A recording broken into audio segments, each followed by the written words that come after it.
오늘 이 아침에 우리 하나님께서 우리에게 주시는 하나님의 말씀을 같이 보도록 하겠습니다. 마태복음 5장 1절에서 12절의 말씀입니다. 신약성경 5페이지 정도에 있습니다. 마태복음 5장 1절에서 12절의 말씀인데 우리 함께 교독하도록 하겠습니다. 예수께서 무리를 보시고 산에 올라가 앉으시니 제자들이 나아온지라 입을 열어 가르쳐 가라사대 심령이 가난한 자는 복이 있나니 천국이 저희 것이며 애통하는 자는 복이 있나니 저희가 위로를 받을 것이며 온유한 자는 복이 있나니 저희가 땅을 기업으로 받을 것이며 의에 줄이고 복 많은 자는 복이 있나니 저희가 배부를 것이며 긍휼히 여기는 자는 복이 있나니 저희가 긍휼히 여김을 받을 것이며 마음이 청결한 자는 복이 있나니 저희가 하나님을 볼 것이며 화평케 하는 자는 복이 있나니 저희가 하나님의 아들이라 일컬음을 받을 것이며 그를 위하여 핍박을 받는 자는 복이 있나니 천국이 저희 것이며 나를 인하여 너희를 욕하고 핍박하고 거짓으로 너희를 거스려 모든 악한 말을 할 때에는 너희에게 복이 있나니 기뻐하고 즐거워하라. 하늘에서 너희의 상이 이름이라. 너희 전에 있던 선자들을 이같이 핍박하였느니라. 아멘. 읽어드린 이 말씀을 중심으로 해서 예수님처럼 행복하기라는 제목으로 우리 옥하는 목사님께서 말씀을 전해 주시겠습니다. 성경 안에는 설교자로서 제가 설교하기가 퍽 들어온 두려운 말씀들이 여기저기 있습니다. 그래서 어떤 때는 그 말씀을 피하기도 하고 또 어쩔 수가 없어서 설교할 때도 있죠. 예를 들면은 오늘 우리가 읽은 이 본문 말씀은 소위 산상보훈이라고 하기도 하고 산상수훈이라고도 하는 별명을 가진 말씀입니다. 주님이 산에서 특별히 가르치신 말씀이라고 그래서 이런 이름이 붙습니다. 이 산상수훈에 관한 내용은 제가 설교하기가 좀 부담스럽고 두려워지는 내용 가운데 하나입니다.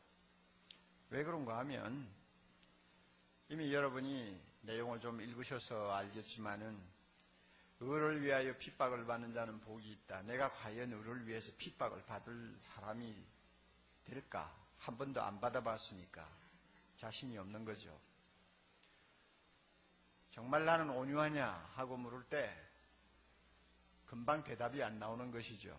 그리고 산상수훈 좀 더 넘어가 보면 겉옷을 달라는 자에게는 속옷까지 내어주라. 그런데 내가 과연 그럴 수 있는 사람인지 알 수가 없는 거예요.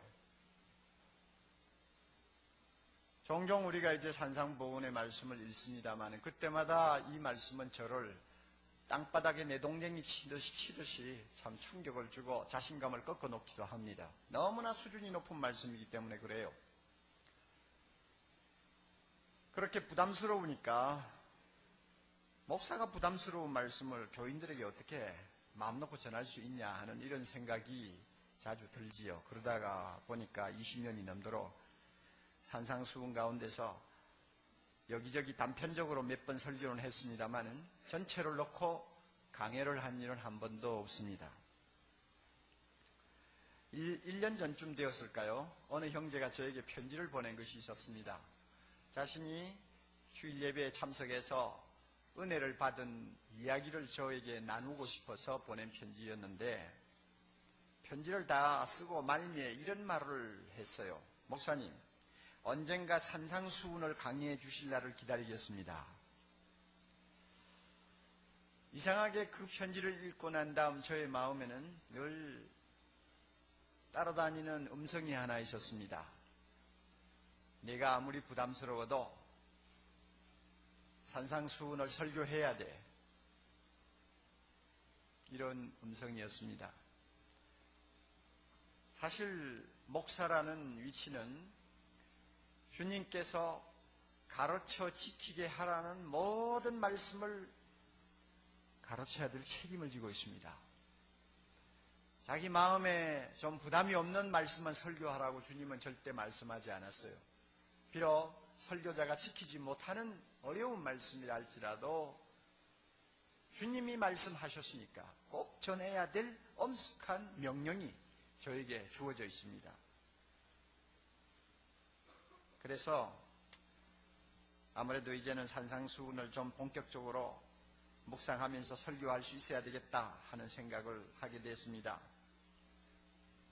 저 자신이 비록 자신이 없고 저 자신이 부담스럽기는 하지만 성도들과 함께 산상수훈의 성찬을 먹고 마시는 은혜를 더 이상 미루어서는 안 되겠다 하는 생각을 했습니다. 그래서 오늘부터 매주마다 산상수훈을 놓고 주님이 말씀하시던 그 동산으로 함께 올라갈 수 있기를 바랍니다. 예수님이 갈릴리에서 복음을 전하기 시작하자 이스라엘 방방곡곡에서 구름대와 같이 많은 사람들이 모여들기 시작했습니다.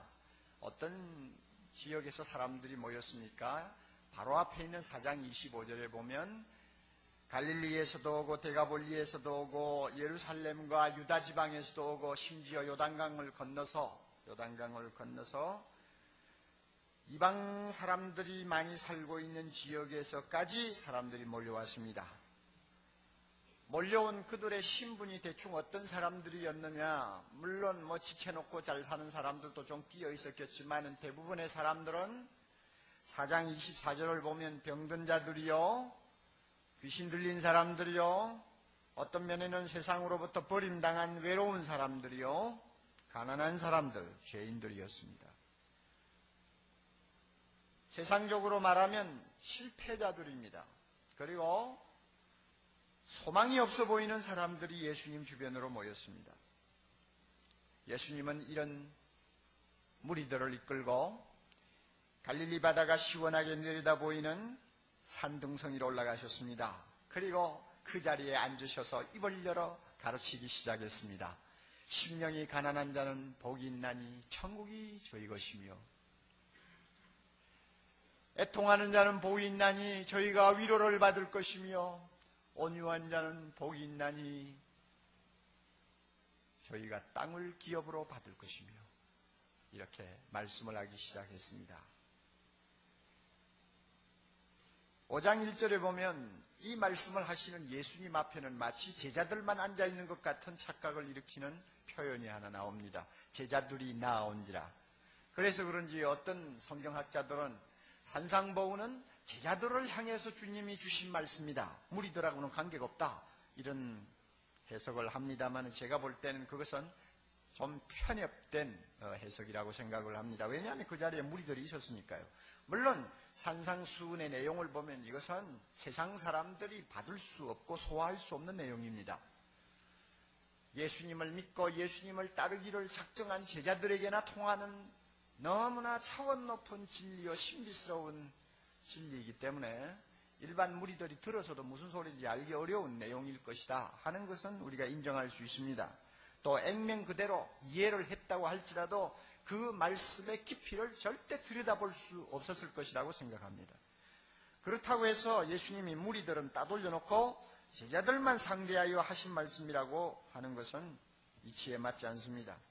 이 무리들도 언젠가는 예수 믿게 될 것이고 예수 믿으면 그리스도의 제자가 다 될 사람들입니다. 이런 의미에서 예수님은 12제자만이 아니고 하늘의 별들처럼 무수하게 나타날 미래의 제자들을 눈앞에 그리면서 산상수훈의 말씀을 하셨다고 저는 보고 있습니다. 5장 1절에 보면 또 재미있는 말 한마디가 있습니다. 산에 올라가서 앉으셨다고 그랬죠. 산에 올라갔으니까 앉았지. 그렇게 생각하면 간단하죠. 성경은 말 한마디 한마디를 굉장히 신중하게 선택해서 기록을 하고 있습니다. 그러므로 어떤 말씀은 너무 평범한 것 같이 보이지만 굉장한 무게를 가지고 있기도 하고 의미를 갖고 있기도 합니다. 예수님이 산에 올라가서 앉으셨다. 그래, 앉으셨다는 게 어땠다는 거야? 우리가 그렇게 말할 수 있지만은 이것은 가르치는 선생으로서의 예수님의 권위를 나타내는 아주 중요한 말씀입니다. 왜 그런가 하면 유대나라 랍비들은 가르칠 때 앉아서 했습니다. 가르치는 선생의 권위를 앉는 그 행동으로 보여주는 것이죠. 지금도 유수한 대학에 가면은 명강의를 하는 학자로서 소문난 교수들은 앉아서 강의합니다. 권위를 이야기하는 것이죠. 로마 캐톨릭에 가서 보면 교황이 무슨 교서를 내리고 뭘 읽고 할 때는 꼭 의자에 앉아서 합니다. 교황의 권위를 드러내는 것이죠. 그러므로 예수님이 산에 가서 앉으셨다 하는 것은 하나님의 아들로서의 권위를 가지고 가르치시기 시작했다 하는 이야기를 이 말씀 속에 담고 있습니다.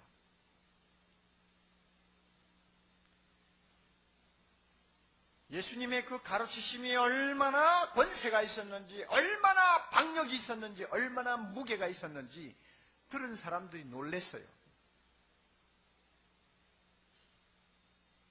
무리들이 예수님의 말씀을 다 듣고 나서 어떻게 반응을 했는가를 우리가 좀 봅시다. 7장 28절 넘어가서 보면 이런 말씀이 있습니다. 7장 28절 예수께서 이 말씀을 마치심에 산상수훈을 다 이제 마치시고 이제 끝냈어요. 무리들이 그 가르치심에 놀랬다 그랬습니다. 왜 그런가 하면 그 가르치시는 것이 뭐와 같았다고요? 권세 있는 자와 같다. 참 이거 도무지 감히 얼굴을 들고 볼 수가 없을 만큼 권위를 가지고 가르치시는 분이라는 것입니다. 그리고 저희 서기관들과 같지 아니했다. 서기관들은 직업적으로 가르쳤잖아요. 직업적으로 가르치면 아무래도 감동이 적고 또 직업적으로 가르치는 사람의 말은 권위가 좀 약합니다. 그러나 예수님은 그렇게 직업적으로 형식적으로 가르치는 분이 아니었어요. 말 한마디 한마디가 사람들의 심금을 울렸습니다. 하늘에서 떨어지는 하나님 자신의 음성으로 사람들의 귀에 들렸단 말이에요. 그러니까 놀랬어요. 앉아서 가르치신 주님의 그 태도에는 이와 같은 권위가 있었습니다. 이 시간 우리도 예수님의 이 권위를 느낄 수 있어야 합니다. 예수님은 하나님의 아들이십니다. 예수님은 천하 만물을 창조하신 만유의 주가 되십니다. 할렐루야. 이 예수님이 비록 초라한 인간의 모습을 입고 앉으셨지만 하나님으로서 우리를 가르치고 계십니다. 오늘 이 자리에 계십니다. 우리 마음에 와서 계십니다. 그리고 2000년 전에 갈릴리 바다가 보이는 언덕에서 가르치신 그 말씀을 우리에게 지금 들려주시는 것입니다. 그러므로 그 권위 앞에 우리는 압도되어야 하고 그 권위 앞에 무릎을 꿇고 이 말씀을 들어야 합니다. 교만한 생각이 여러분의 마음속에 고개를 들지 않도록 하십시오. 산상수훈 그거는 이상론이야. 그대로 순종하면서 살 사람이 이 세상에 몇 사람이나 돼. 이런 생각이 여러분 마음속에 들고 일어난다면 이것은 앉아서 가르치시는 예수님의 권위에 정면으로 도전하는 사람이라는 것을 알아야 합니다. 또 잘못하면 우리는 이런 생각을 할 수 있습니다. 이 말씀들은 액면대로 받으면 곤란해. 현실에 맞게 적당하게 각색을 해서 받아야 돼 하는 생각을 여러분이 하면서 이상하게 이 말씀을 가지고 설교하는 목사를 비판하고 싶고 여러분들이 뭔가 좀 한마디 하고 싶은 충동이 생기면 여러분은 예수님의 권위에 도전하는 교만한 태도를 마음에 갖고 있다는 것을 인정하시고 그 마음을 빨리 꺾어야 합니다. 예수님의 말씀은 권세가 있습니다. 그러므로 우리가 귀담아 들으면요 마음이 아무리 캄캄한 사람이라도 하늘에서 빛을 비치는 은혜를 맛보게 될 것입니다. 또 우리의 마음이 굳어서 그 말씀을 잘 받아들일 수 없다 할지라도 그 권위 있는 말씀에 귀를 기울이면 우리 마음의 빗장을 열고 그 말씀이 깊이 들어와서 우리의 마음에 자리를 잡는 것을 여러분이 발견하게 될 것입니다. 이와 같은 은혜가 있기를 바랍니다. 에레미야는 하나님의 말씀을 받은 다음에 그는 이렇게 고백합니다. 내가 주의 말씀을 얻어먹었사오니 막연히 귀로 듣는 거 아니에요. 그 말씀을 먹듯이 마음속 깊이 담았다는 말입니다. 얻어먹었사오니 그러고 나서 보니까 그 말씀이 내 기쁨이 되었나이다. 그 말씀이 내 마음의 즐거움이 되었나이다. 에레미야 15장 16절에 에레미야가 고백한 그 은혜가 오늘 우리 모두에게 있어야 되겠습니다. 이 시간에는 팔복의 내용을 한데 묶어서 생각을 하면서 은혜를 받으려고 합니다. 아마 이 가운데서 성경을 잘 모르시는 분들은 팔복이 뭐냐, 8가지 복이냐, 뭐 이런 생각을 할 수 있는데, 예, 8가지 복이죠. 이 성경 본문 보면 복이 있나니 하는 말이 8번 반복되어서 나옵니다. 그래서 팔복이라고 하고 마지막에 한 번 더 그 말이 나오기는 합니다만 주로 일반적으로 구복이라고 하지 않냐고 팔복이라고 합니다. 첫째로 우리가 꼭 명심해야 될 진리가 있습니다. 이 팔복의 말씀은 예수님 자신의 성품이요, 동시에 예수님을 따르는 제자들의 성품을 이야기하고 있다는 것입니다.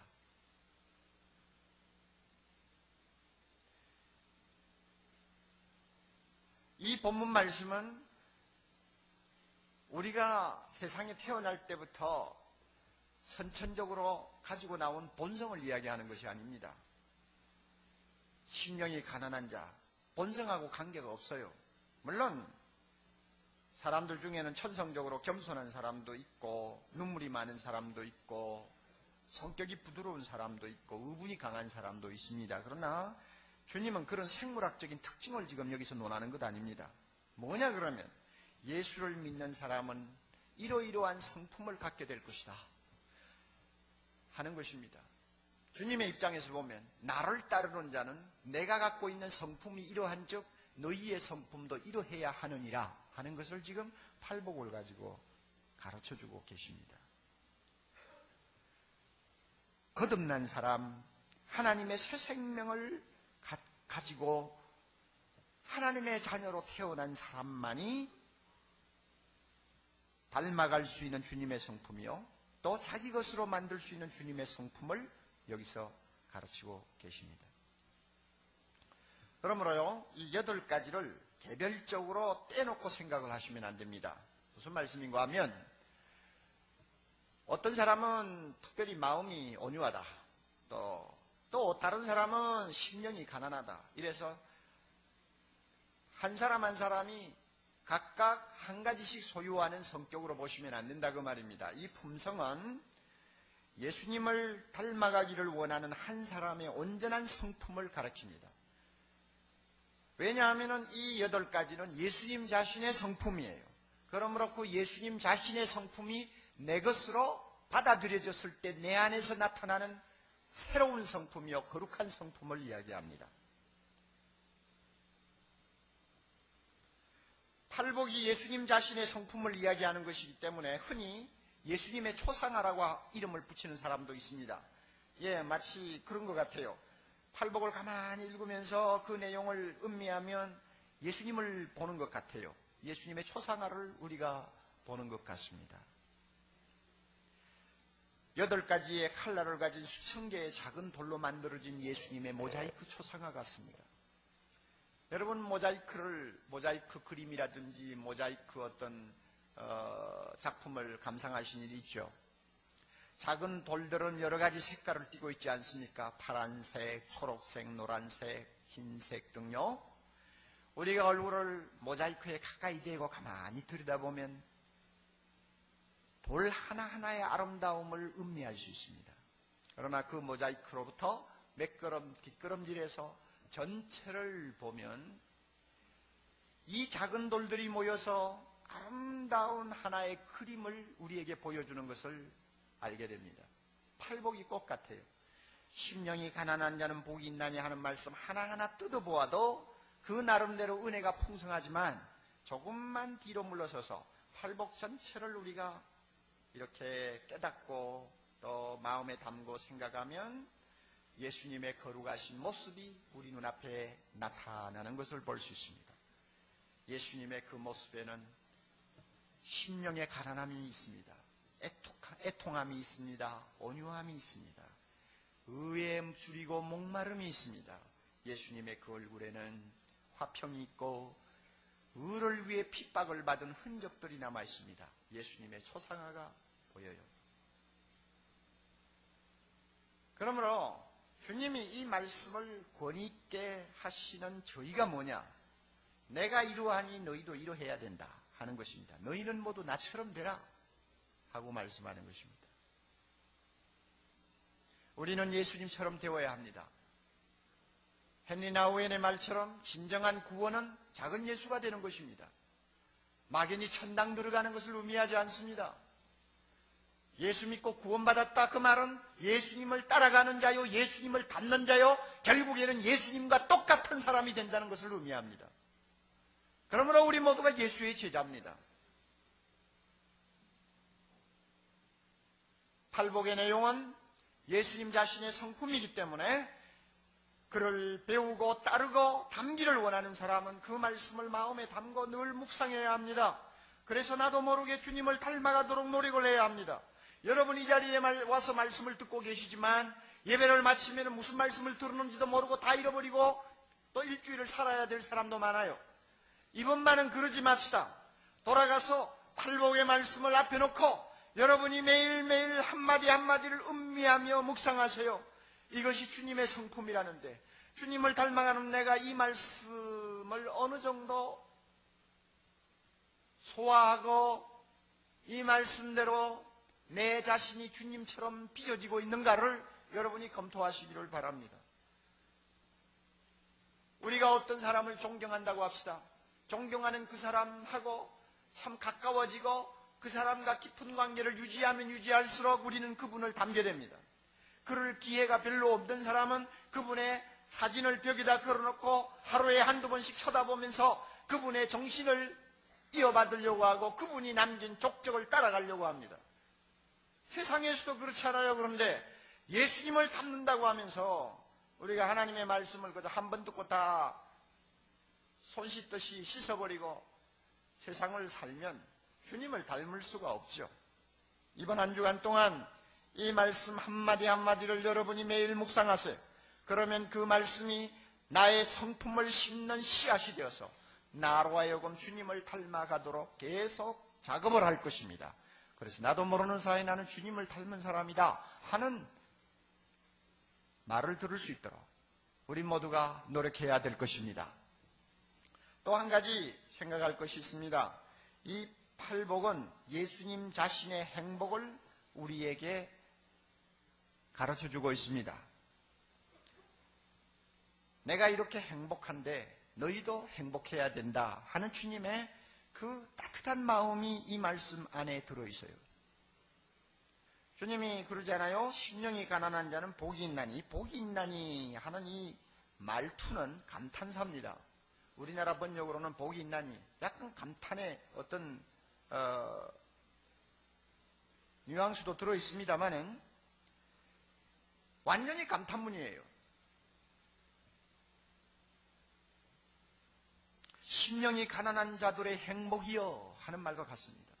온유한 자의 행복이여, 의를 위하여 핍박을 받는 자의 행복이여 하는 말씀이에요.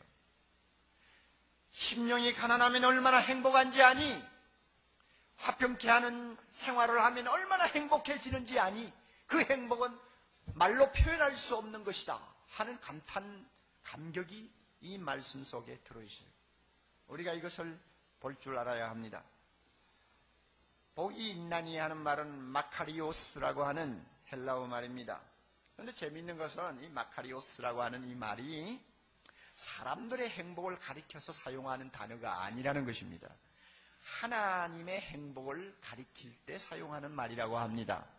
그러므로 심령이 가난한 자 복이 있나니, 의에 줄이고 목마른 자 복이 있나니 할 때 의에 줄이고 목마른 자의 행복인데 이 행복은 하나님이신 예수님 자신의 행복을 가리키는 것입니다.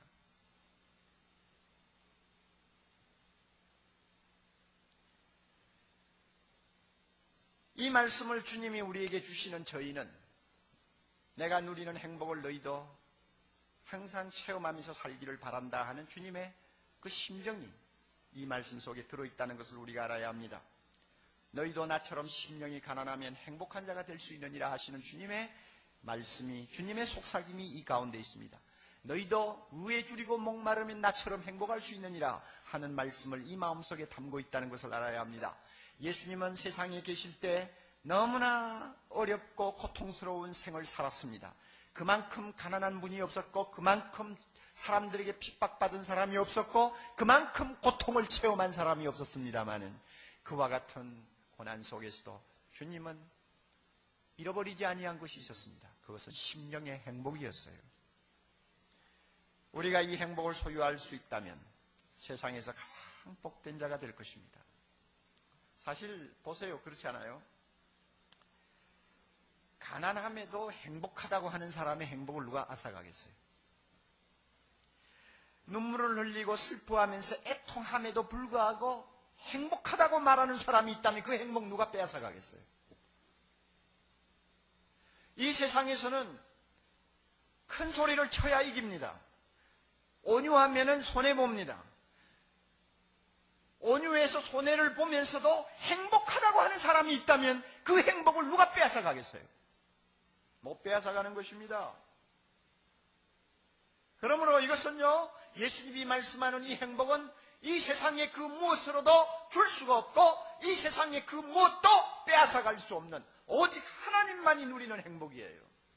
이 행복을 주님이 우리에게 가르쳐 주시는 것입니다.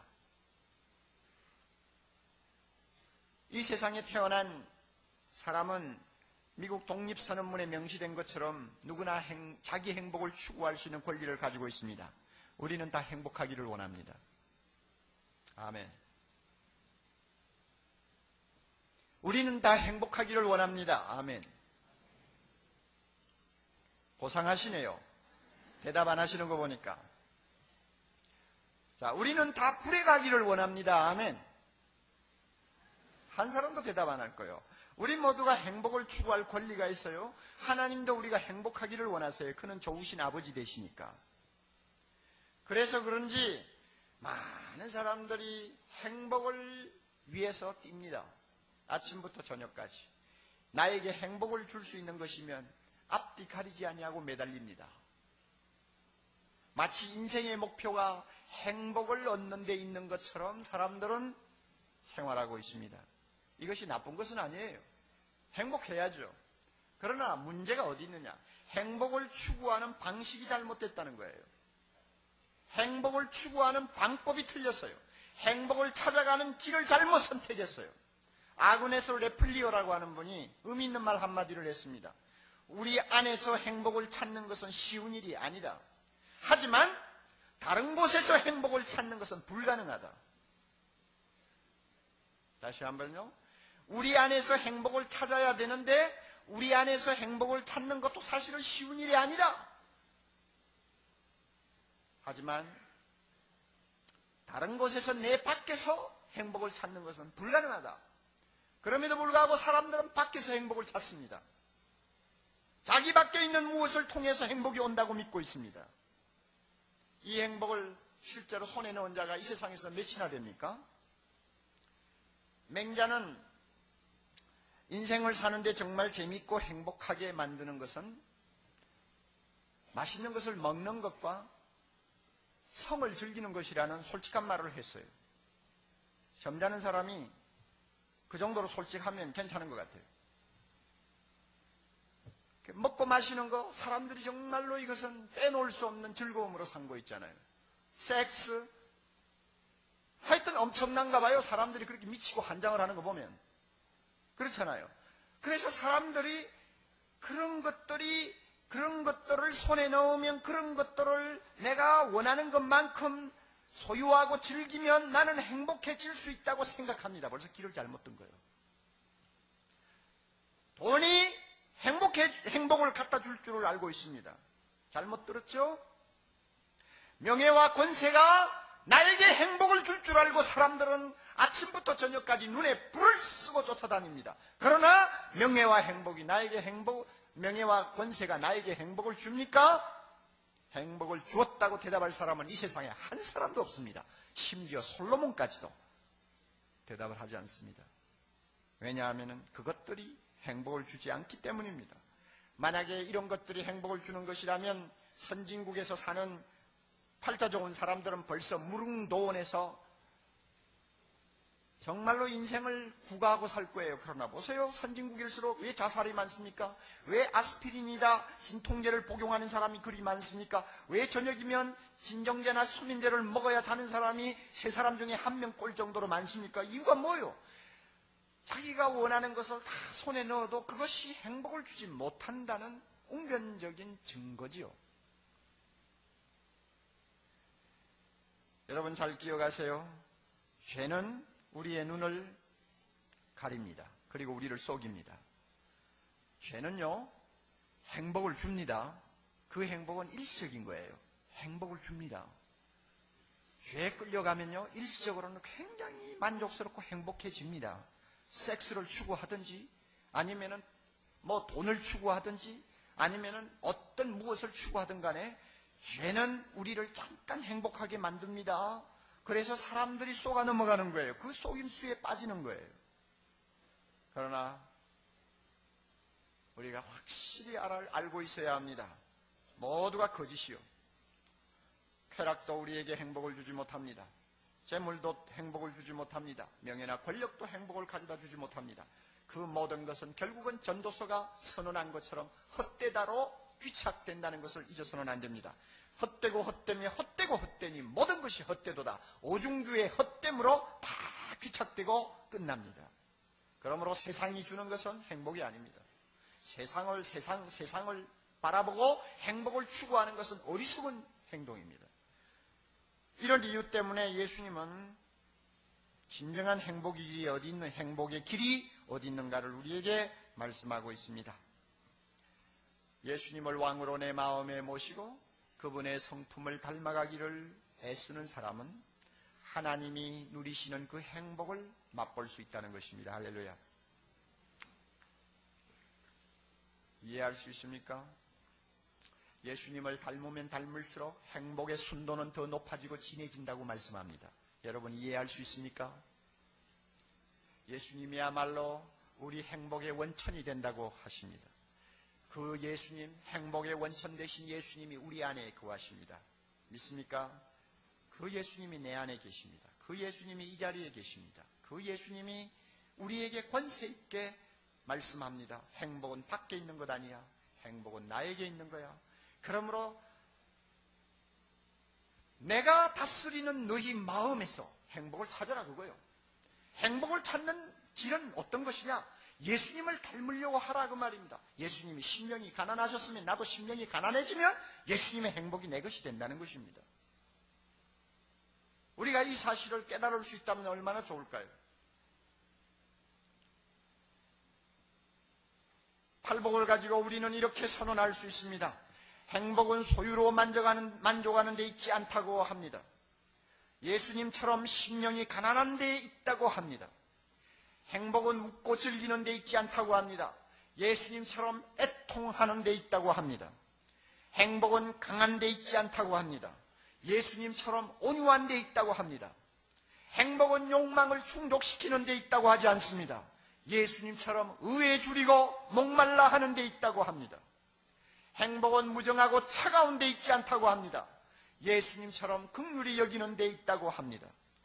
행복은 더러운 마음에 있지 않다고 합니다. 예수님처럼 청결한 마음을 가진 자에게 있다고 합니다. 행복은 다투고 갈등하는 데 있지 않다고 합니다. 예수님처럼 화평케 하는 데 있다고 합니다. 행복은 불의와 타협하는 데 있다고 하지 않습니다. 예수님처럼 의를 위하여 핍박을 받는 데 있다고 말씀합니다. 이 말씀을 우리 마음에 오늘 담아야 합니다. 예수님을 심령의 왕으로 모시십시오. 그러면 그분이 우리 모두의 행복의 원천이 될 것입니다. 마우리스 마에탈 링크라고 하는 사람이 쓴 블루버드라고 하는 소위 파랑새라고 하는 드라마가 있습니다. 언젠가 제가 말씀을 드린 것도 같은데 그 드라마의 주인공은 막달라 마리아입니다. 우리가 막달라 마리아가 어떤 인간인지 잘 알아요. 쓰레기와 같은 걸레 조각과 같은 인간입니다. 귀신이 여러 귀신이 들어가지고 인격이 완전히 깨져버리고 파산된 사람이요. 또 신분상 죄인이라고 하는 거 보니까 아마 창녀 출신인지도 모르겠어요. 이런 사람에게 무슨 행복을 이야기합니까? 이런 사람에게 무슨 소망이 있어요? 그런데 그 막달라 마리아가 예수님을 만났습니다. 그가 어떤 사람이 되었는지 우리는 성경을 통해서 알지 않아요. 그 드라마에서 막달라 마리아가 이렇게 행복에 겨워 고백하는 말이 나옵니다. 예수님은 내가 전에 알지 못한 행복을 가져다 주었어요. 예수님은 내가 전에 알지 못하던 행복을 가져다 주셨어요. 그리고 예수님을 가까이 하는 모든 자들은 잠에서 막 깨어난 어린아이처럼 행복해질 수 있답니다.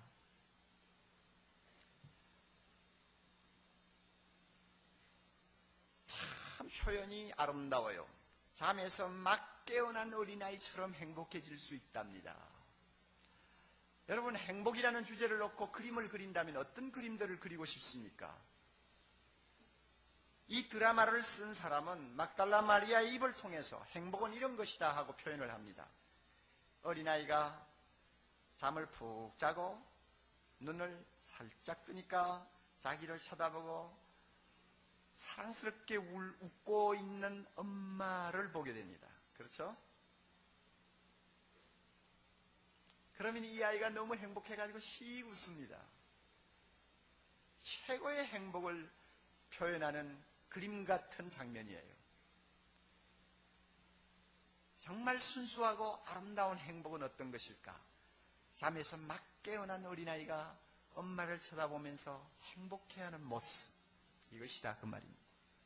이런 행복을 예수님은 막달라 마리아에게 주었습니다.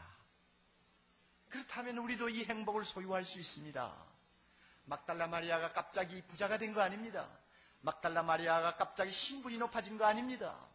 그럼에도 불구하고 예수님을 만나자마자 그분을 마음에 모시니까 잠에서 막 깨어난 어린아이가 느끼는 그 행복을 자기가 소유하게 되었다는 것입니다. 왜 그럴까요? 예수님이 내 마음에 오심으로 예수님의 그 아름다운 성품이 나의 성품을 형성하게 됩니다.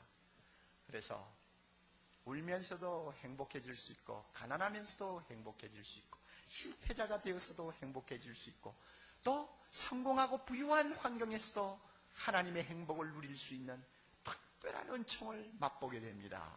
우리 모두 이와 같은 은혜가 있기를 바랍니다. 우리 모두 이런 은혜를 받기를 바랍니다. 헛된 것을 놓고 시간 낭비하고 정력 소비하지 마세요. 예수님을 마음에 모시고 그분을 주목하세요. 그분처럼 되려고 노력을 하세요. 그분을 닮으면서 하나하나 그분의 성격을 나의 성격으로 받아들이세요. 그러면 놀라운 일이 일어납니다. 저도 그렇게 되고 싶습니다. 지금까지 산상복음을 설교하지 못했지만 제가 이 설교를 하면서 동시에 저도 예수님처럼 되고 싶습니다. 그리고 예수님이 누리던 그 행복을 제가 소유하고 싶습니다. 우리 그렇게 할 수 있어요. 세상적인 조건을 보면 행복해 할 수 없는 사람처럼 보이지만 세상이 모르는 행복이 우리에게 있을 수 있어요. 세상이 앗아가지 못하는 행복이 있을 수 있어요. 그 행복은 행복의 원천 되신 예수님이 내 마음에 계심을 알고 그분을 배울 때 찾아오는 것입니다. 할렐루야. 이런 은혜가 우리 모두에게 있기를 바랍니다. 집에 가셔서요, 팔복의 말씀을 날마다 한 번씩 묵상하십시오. 그리고 예수님이 이루셨다면 나도 이래야지. 예수님의 성품이 이랬다면 나도 이래봐야지 하는 간절함을 가지고 기도하십시오. 그러면 이 8가지를 통해서 드러나는 예수님의 품성이 나 자신의 품성으로 자리 잡게 될 것입니다. 그러면 나도 모르게 행복해집니다. 악을 쓰는 세상에서 내가 온유함으로써 행복할 수 있다면 얼마나 좋아요. 악착같이 모아보겠다고 하는 사람들 틈에서 가진 것이 별로 없어도 전혀 부러울 것이 없는 만족이 내 안에 있다면 세상에 이 사람만큼 행복한 사람이 어디 있어요? 내보다 앞서서 막 달려가는 사람들이 때를 이루는데 비록 나는 뒤처졌다 하는 느낌이 있어도 의에 줄이고 목마른 그 심정 때문에 내 마음에 신비스러운 행복이 자리를 잡는다면 세상에 이것만큼 좋은 거 어디 있어요? 우리 모두에게 이 행복이 있기를 바랍니다. 주님의 은혜가 우리 모두에게 함께 하실 줄 믿습니다. 우리 함께 기도드리겠습니다.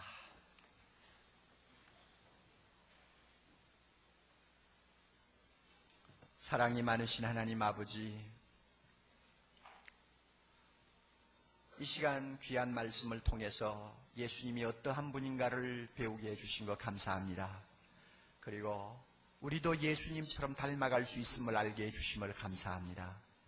우리가 예수님처럼 닮아가면 예수님이 마음에 간직하고 계셨던 그 행복을 우리의 행복으로 소유할 수 있다는 소망을 주신 것 감사합니다. 하나님 아버지, 말씀 들은 귀한 주의 자녀들, 진리를 깊이 깨닫는 기쁨을 주시기를 원합니다. 정말 심령이 가난함으로 행복할 수 있는 길이 무엇인가를 우리가 알게 해주시기를 원합니다. 온유함으로써 우리가 행복할 수 있다는 것이 무엇인지를 깨닫게 해주시기를 원합니다. 예수님을 닮아감으로써 우리가 행복할 수 있다는 것이 얼마나 놀라운 경지의 축복인가를 이번 한 주간 동안 깨닫게 하시고 산상수훈을 우리가 배우면서 점점 더 깨달아지는 은혜의 축복을 허락해 주옵소서. 헌금위원 그 자리에 일어나시기 바랍니다. 주님이 주신 많은 은혜들이 있습니다. 많은 주님이 주신 복이 있습니다. 이 모든 것을 마음에 담고 감사해서 드리는 헌금 주께서 받아주시기를 원합니다.